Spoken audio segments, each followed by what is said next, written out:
My name's Rosie Goldsmith, and it's my pleasure to introduce you to the Goethe-Institut's latest pair of Doppelgänger. It's a great way to find out about the work and lives of Britons and Germans today. Each time we interview two people from the same profession in each country. In the UK, someone who's worked in Germany, and in Germany, somebody who's worked in Britain. Our Doppelgänger in this edition are journalists. I'm in the ARD studio in central London with one of Germany's top TV journalists, Annette Dittert, who's based here in the UK as ARD bureau chief and chief correspondent. Annette has lived in London since 2008 and before that was ARD correspondent in Warsaw and New York. Annette was born in Cologne, studied politics, philosophy and German in Berlin and Freiburg.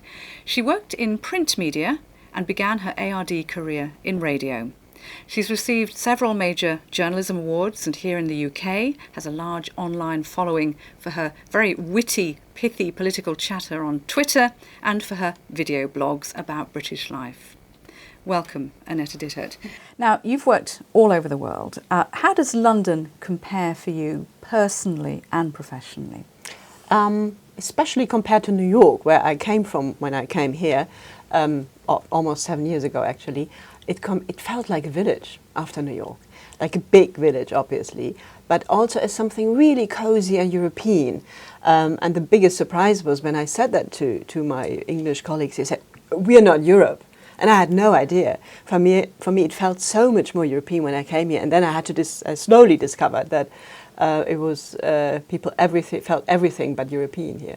Oh, well, there's lots to discuss about, I think, here. Now, you've really taken to English life, haven't you? I mean, you've bought a houseboat on the Thames, I've heard, as well. On the canal. It's a narrow boat as well. It's a very tiny little thing, but very English, yes. You don't live on the boat? No, it's really small, and you could live there, but probably not with this job.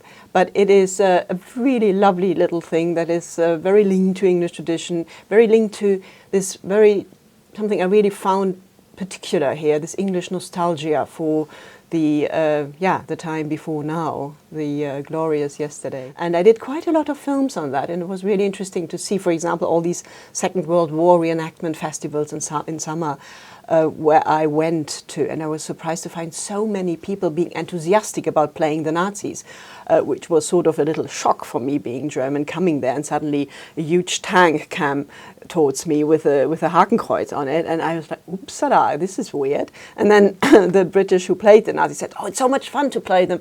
We always die in the end, but it doesn't matter. It's so much nicer and more amusing to be the bad guy." And I sort of had to understand it was a totally innocent way of being glorious about its own past, their own past, and not something that was politically not correct, what it would have been in Germany in many ways and for good reasons.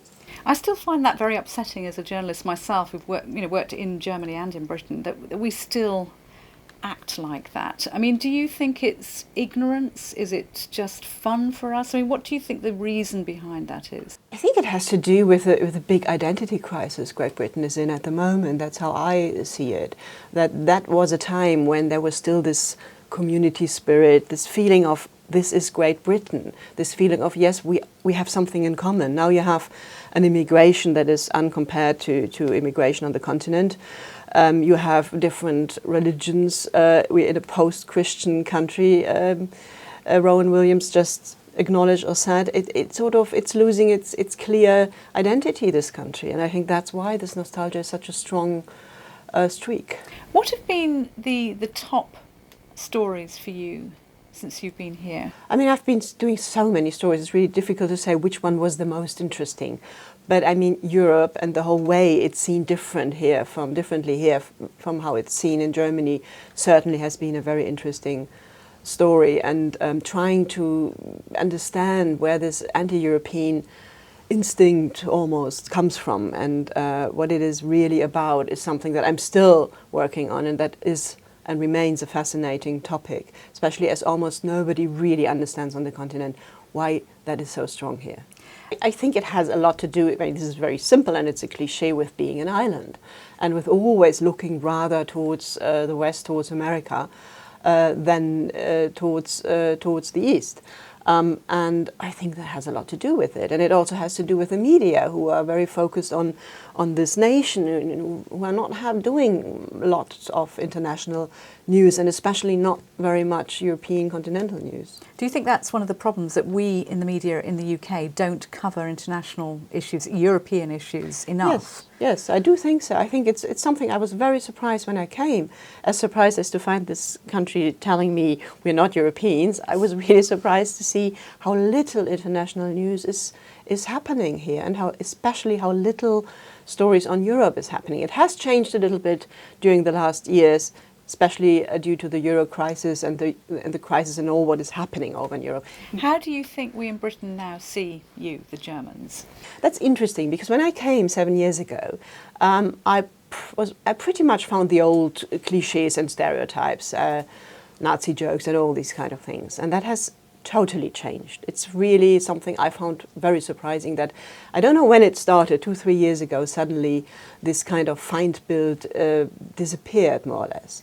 I think Feindbild, this idea of Germans as the enemy. Exactly, that has sort of vanished in a way. I mean, it had to do, I think, again with the Euro crisis, and we're seeing suddenly not some kind of Helmut Kohl, some fat German eating sausages, but Angela Merkel being very sober, dealing with the Euro crisis, being pitied almost from here, from this side of the channel, by her task. So it suddenly changed the whole image, and suddenly Germany became interesting for people here, which I found actually quite nice living here. Suddenly it was not like whenever I said I'm from Germany, I wouldn't get these same old jokes, but suddenly it was, oh really? Are you from Berlin? Berlin is so cool. That's another thing. This whole hype about Berlin has certainly also contributed to this changing image of Germany. You produce a video blog called London Calling, and in it you say that you're looking at the Eigenarten of the Anglo-Saxons, the quirky characteristics of us, the Anglo-Saxons. What would you say these characteristics are? I mean, basically, it's playing with the cliches, with the stereotypes. That's what because when you come here as a German journalist, you get all these kind of questions and story ideas from the German desk, like, find us an eccentric English person who has a castle that is rotting away or something like that. So you have to somehow react to that.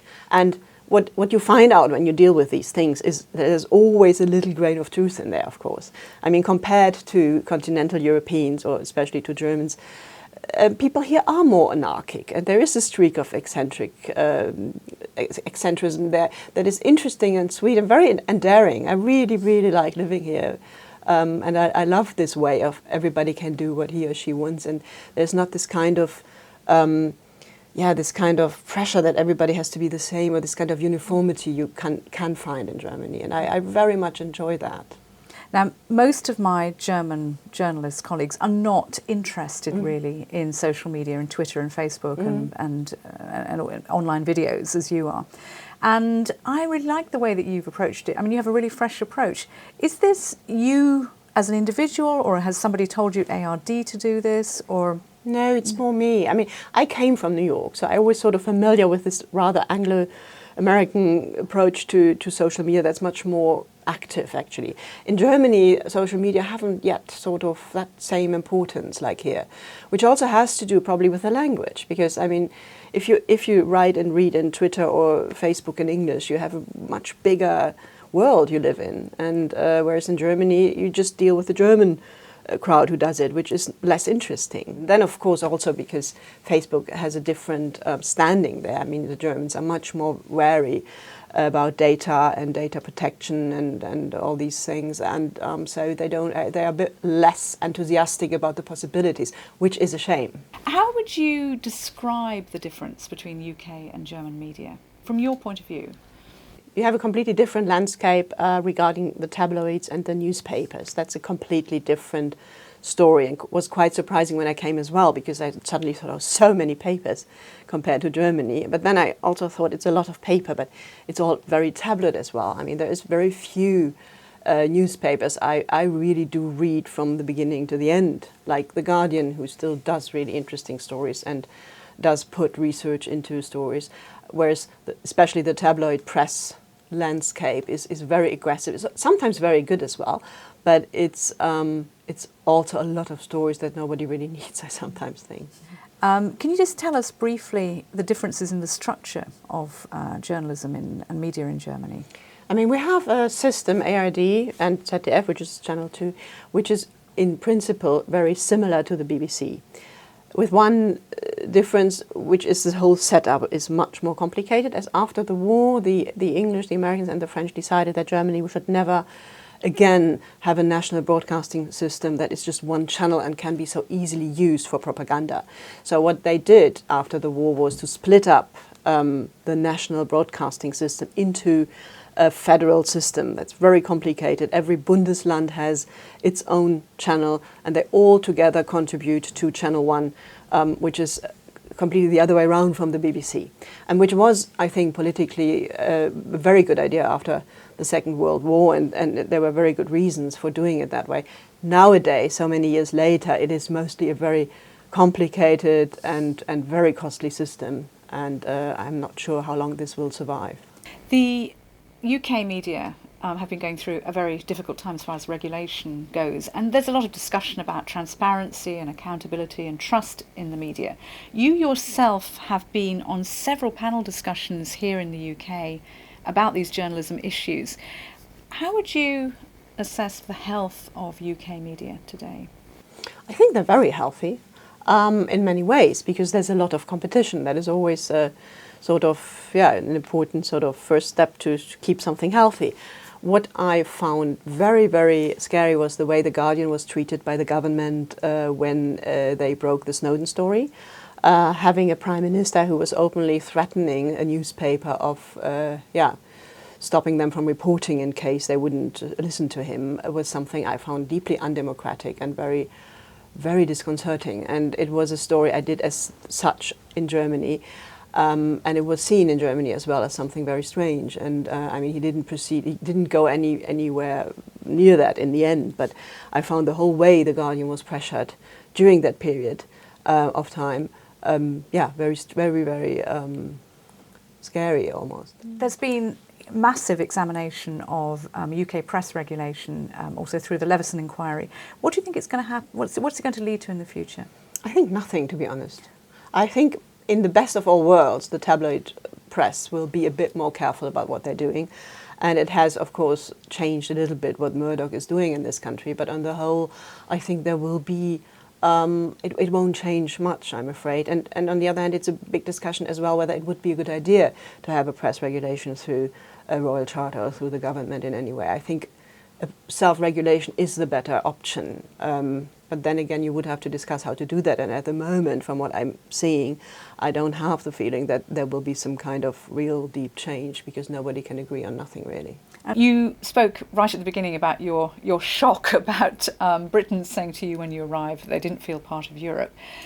We do have a big problem in this country with Europe. How would you describe the attitudes now, and how, from a journalist's point of view, and what are we going to do about them in the UK? Is there something we can do? I mean, it depends on who you talk about. I mean, I don't really feel that there is this anti-European sentiment is so deep, really. It's more in the media than if you talk to people on the street.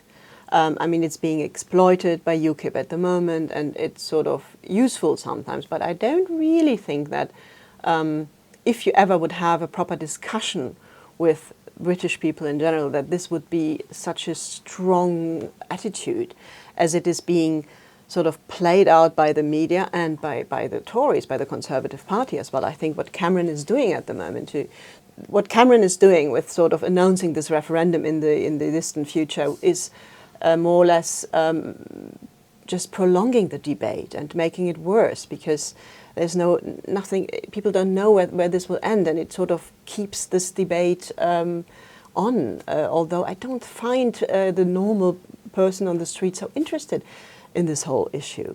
So if you were to change one thing about Britain, what would it be? Before you leave here as correspondent, what would it be? I think it would be nice to have some proper opposition to the government we have here now, that is lively and optimistic and has some real different attitude towards Europe. And I can't really see that in Labour. I find the Labour Party really sort of wobbling back and forth, not really finding their position on it. And I don't really understand why this theme, Europe, this whole topic is so left to the Lib Dems, who probably will not be here after the next general elections anymore. Annette Dittert, that was a great pleasure. Thank you so much for that. It was great to talk to you. Thanks for coming. It was a pleasure. Thank you.